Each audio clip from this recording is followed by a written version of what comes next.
और आज इस वीडियो में हम बात करने जा रहे हैं वक्रांगी के बारे में। 21 रुपए का शेयर है। पिछले एक महीने में देखो तो तेजी शानदार तरीके से यहां पर देखने को मिली है। हालांकि जो बड़ा मूव था वो एक ही दिन में यहां पर आया था। 19 से 21 पे ये एक ही दिन के अंदर चला गया था और तकरीबन कह सकते हैं कि 15% का ग्रोथ यहां पर पिछले एक महीने में देखने को मिला है और एक साल में 21% की अभी भी गिरावट है, लेकिन लोअर लेवल से रिकवरी आई है। 14.5 रुपए का शेयर था, लगातार भागा। इससे पहले भी ये 21 साढ़े 21 पे गया था, एक झटके में गिरा था, वापस अभी 21.5 रुपए के आसपास गया जरूर है। देखते हैं कि यहां से ये ऊपर जा पाता है कि नहीं। एक रेजिस्टेंस जरूर यहां पर है 21 और 22 रुपए के बीच में, उसको सक्सेसफुली ब्रीच कर पाता है कि नहीं, ये देखना है। और कंपनी फंडामेंटली कैसी है उसके बारे में भी इस वीडियो में हम बात करेंगे, लेकिन उससे पहले अगर आपने अभी तक चैनल को सब्सक्राइब नहीं किया है तो प्लीज अभी इसे सब्सक्राइब जरूर कर लीजिएगा। तो यहां पर अगर आप देखोगे तो 21 रुपए का शेयर एक साल में अभी भी 21% का डिक्लाइन जरूर है। एक टाइम ऐसा भी था जब अच्छे प्राइस पे था और अगर आप देखो तो लगातार ये डिक्लाइन मोड दिखा रहा है। बीच बीच में इसने कई बार अटेम्प्ट करे थे बड़े ग्रोथ दिखाने की, बड़ी तेजी दिखाने की, लेकिन हर बार ये वहां से गिरा है। एक टाइम ऐसा भी था जब ये 500 रुपए के आसपास ट्रेड कर रहा था। बाद में कई सारे एलिगेशंस लगे और उसके बाद लगातार डिक्लाइन पर डिक्लाइन यहां पर बनते नजर जरूर आए हमें, और गिरावट अभी भी देखने को मिली है, रिकवरी अभी भी नहीं है। तेजी की जो वजह है वो यहां पर है, ये है कि HFT स्कैनर जो है उसको लेकर तो India bulls real estate, Reliance power और वक्रांगी एक्शंस में है। उसकी रीजन ये है कि हाई फ्रीक्वेंसी ट्रेडिंग फर्म जो है look particularly active in Reliance Power, Indiabulls real estate and Vakrangee, flipping trades and pocketing quick bucks. तो यहां पर सिंपल सी बात है कि शॉर्ट टर्म ट्रेड ले रहे हैं वो, यहां पर जो हाई फ्रीक्वेंसी ट्रेडिंग फर्म्स है वो यहां पर शॉर्ट टर्म बेट्स ले रहे हैं। अगर उनको थोड़ा बहुत भी प्रॉफिट हो जाता है तो वो प्रॉफिट लेके निकलने वाले लोग हैं, ये लॉन्ग टर्म के लिए होल्ड करने वाले लोग नहीं है। The stock gain 7 to 18% as trading volume jumped multifold compare to the 1 month average. अभी भी अगर वक्रांगी के ट्रेड देखो तो करोड़ों में हो रहे हैं। तो हाई फ्रीक्वेंसी ट्रेडिंग फर्म और अल्गो फर्म कह लो on steroid use complex algorithm and powerful computer to execute trade at a lightning speed. These firms usually trade in high liquid, large and mid cap names, but of late they have been active in small cap stocks। तो generally ये लोग बड़े stocks में active होते हैं, लेकिन अभी हाल फिलहाल में ये लोग छोटे शेयर्स में बड़ी पैमाने पर एंट्री कर रहे हैं। The volume generate by them more often than not attract retail investor of the stocks. तो जो स्टॉक्स में जो वॉल्यूम भी जनरेट हो रहा है वो उन्हीं की तरफ हो रहा है, यही लोग जनरेट कर रहे हैं। अगर वक्रांगी में देखोगे तो active name as trade stake अगर आप देखो तो QE सिक्योरिटी 0.76%, HRTI देखो ये वो लोग हैं जिनका नाम तक आपने सुना नहीं होगा, ठीक है। ग्रेविटॉन 0.9% यहां पर। तो स्टॉक मूवमेंट एंड वॉल्यूम अगर आप देखोगे तो उसके चलते आपको बड़े मूव्स यहां पर देखने को मिलेंगे। आप देखिए ट्रेडिंग वॉल्यूम में 12 crore shares versus 1 month average जो था वो तकरीबन 3 करोड़ का था।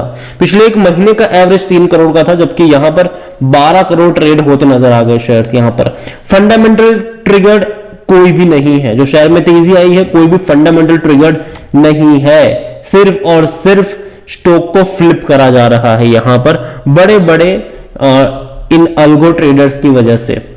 HFT स्कैम आप यहां पर कर लो, जो हाई फ्रीक्वेंसी जो ट्रेडिंग फर्म्स है वो यहां पर गेम खेल रही है।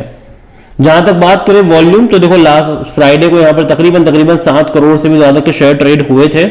और जहां तक बात करी जाए इस कंपनी को लेकर तो देखो खरीदने की सलाह कोई नहीं दे रहा है, हर कोई कह रहा है बेचो और भाग जाओ। बाय करने की सलाह कोई नहीं दे रहा है, मैं भी नहीं दूंगा, इस लेवल पर तो नहीं दूंगा। यहां पर अगर आप देखोगे ना, कंपनी के नंबर्स देखोगे, उसके बारे में भी हम आगे बात करेंगे। तो कंपनी में इनसाइडर्स लास्ट 2022 में थे। अगर आप यहां पर देखोगे तो कोई उतने बड़े ट्रांजेक्शन हो नहीं रहे प्रमोटर्स वगैरह की तरफ से, लेकिन अगर आप कंपनी के डिविडेंड को लेकर अगर हम यहां पर बात करें तो हालांकि एक्सपेक्टेशन तो है नहीं कि भैया वो पे करेंगे, लेकिन फिर भी पे करा है इन्होंने 5 पैसा पर शेयर का डिविडेंड इस साल। पिछले साल भी उतना ही पे करा था, लेकिन वैल्यूएशन देखो 21 रुपए आपको देखने में बहुत सस्ता लगेगा, भाई साहब 21 रुपए का शेयर सस्ता है, लेकिन वैल्यूएशन देखोगे तो इसका जो पी रेशियो वो 1204 का है। भाई साहब अदानी के भी इतने महंगे नहीं है, ठीक है। जो हाई मतलब पी पे ट्रेड करने वाले शेयर्स भी इतने महंगे नहीं है। जिस कंपनियों के शेयर्स पिछले एक महीने में या फिर पिछले 1-2 साल में 10x हो चुके हैं, वो भी इतने हाई पी पे ट्रेड नहीं करते हैं। ये भाई साहब 1204 का पी है इसका, सेक्टर पी 30 के आसपास है। कोई भी एनालिस्ट, देखो एनालिस्ट खरीदारी करने की बात नहीं करेंगे, आपको जो मार्केट घुमाने वाले लोग होंगे वो डेफिनेटली आपको यहां पर बाय करने की रिकमेंडेशन दे देंगे, लेकिन जो लोग प्रॉपर एनालिस्ट है वो यहां पर नहीं करेंगे आपको इसके बारे में खरीदारी को लेकर। फिनेंशियल्स अगर आप देखोगे तो आपको यहीं से पता चल जाता है कि कंपनी के फिनेंशियल्स कितने खराब है। पहले देखो तो तकरीबन 150 करोड़ 200 करोड़ के रेवेन्यू थे, और तब भी शेयर प्राइस भाई साहब इनका उतना ज्यादा प्राइस पे नहीं था। जून 2021 में जब ये इतने रेवेन्यू थे तब भी इसका प्राइस 20-30 रुपए का ही था, ठीक है। अभी इनके रेवेन्यू घट के 50-55 करोड़ पर आ चुके हैं। पहले जो प्रॉफिट था 23-26 करोड़ का, 30 करोड़ का, अब वो करोड़ भी नहीं है, अब वो लाख में हो चुका है, 40 लाख 50 लाख, तो खराब है। और मार्जिन भी अच्छे नहीं है। देखो यहां पर 50-55 करोड़ के प्रॉफिट और रेवेन्यू में कंपनी अगर 1 करोड़ का भी प्रॉफिट नहीं निकाल पा रही, मतलब मार्जिन अच्छे नहीं है इनके, ये दिक्कत है। अभी दिसंबर क्वार्टर के नंबर देखने रहेंगे, क्योंकि भैया वो किस तरीके से आते हैं उस पर ऊपर बहुत कुछ डिपेंड करेगा। अगर मान लीजिए कि अच्छे नंबर्स आते तो चीजें बेहतर होगी, लेकिन अच्छे नंबर नहीं आएंगे तो भाई साहब परेशानी तो डेफिनेटली इनको होने वाली है।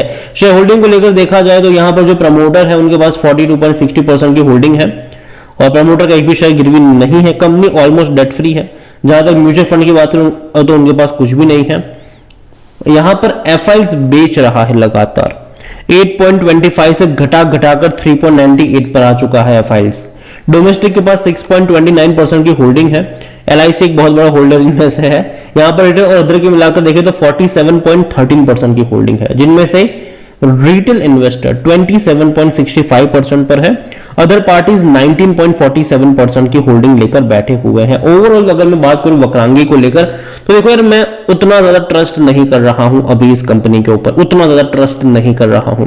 कंपनी का देखो बिजनेस जो है वो इनके कई सारे वक्रांगी केंद्र है जो आपको छोटे शहरों में देखने को मिलेंगे, गांव में देखने को मिल जाएंगे। बड़े शहर में आपको जनरली ये मतलब देखने को नहीं मिलेंगे वक्रांगी केंद्र। एटीएम सेटअप करने का काम है इनका, और अभी जिस तरीके से यूपीआई बहुत चलन में आने वाला है आने वाले टाइम में, तो ये देखो एटीएम के जो नंबर है वो धीरे धीरे मुझे तो कम होंगे फ्यूचर में भी। और जहां तक बात करी जाए बाकी अलग अलग बिजनेसेस की, तो अलग अलग सर्विसेज कंपनी प्रोवाइड करवाती है, जिनमें से बैंकिंग सर्विस हो गया, इंश्योरेंस सर्विस हो गया, फाइनेंशियल सर्विस वगैरह हो गए। इनके जो वक्रांगी केंद्र होते हैं वहां पर लोग ज्यादा सारी सुविधा इस्तेमाल करते हैं। ई कॉमर्स में भी आपको अलग अलग असिस्टेंट प्रोवाइड करवाते हैं, मतलब अगर आपको ऑनलाइन शॉपिंग करनी है, ऑनलाइन हेल्थ केयर को लेकर, ऑनलाइन ट्रैवल को लेकर, बिल पे टेलीकॉम और बाकी के बिल अगर आपको पे करने हैं तो उसकी आपको हेल्प वहां पर करी जाएगी। इन्होंने बीच में डीमेट अकाउंट ओपन करना भी स्टार्ट करा था, इन्होंने बीच में सीमेंट को लेकर भी टाइप वगैरह था। तो अगेन वो छोटे छोटे बिजनेस, उसमें उतने बड़े मार्जिन नहीं निकलने वाले हैं इनके। और जैसे जैसे लोग ज्यादा फेमिलियर होते जाएंगे टेक्नोलॉजी के साथ, धीरे धीरे इनका जो इनके वक्रांगी जो फुटफॉल है वो कम होगा। लेकिन हाँ, टेक्नोलॉजी भी उस तरीके से आगे बढ़ती रहेगी, तो अगर पुरानी टेक्नोलॉजी के साथ लोग यूज टू हो जाएंगे तो नई टेक्नोलॉजी के लिए भी इनको एक असिस्टेंस की जरूरत पड़ेगी। तो छोटे गांव में डेफिनेटली वक्रांगी केंद्र चलते रहेंगे इनके। लेकिन फिर भी मैं ये कहूंगा कि मैं अभी भी उतना ज्यादा आश्वस्त नहीं हूं इस कंपनी को लेकर। मुझे लगता है कि बहुत ही हाई वैल्यूएशन के ऊपर है, जब तक कंपनी के नंबर्स में इंप्रूवमेंट नहीं आता है। अगर आप देखो तो 21 रुपए का शेयर, लेकिन 1200 के पी पे ये बैठा हुआ है, जो किसी भी तरीके से जस्टिफाई तो नहीं कर रहा है। और यही वजह है कि मैं अभी इसको अवॉइड करना पसंद करूंगा।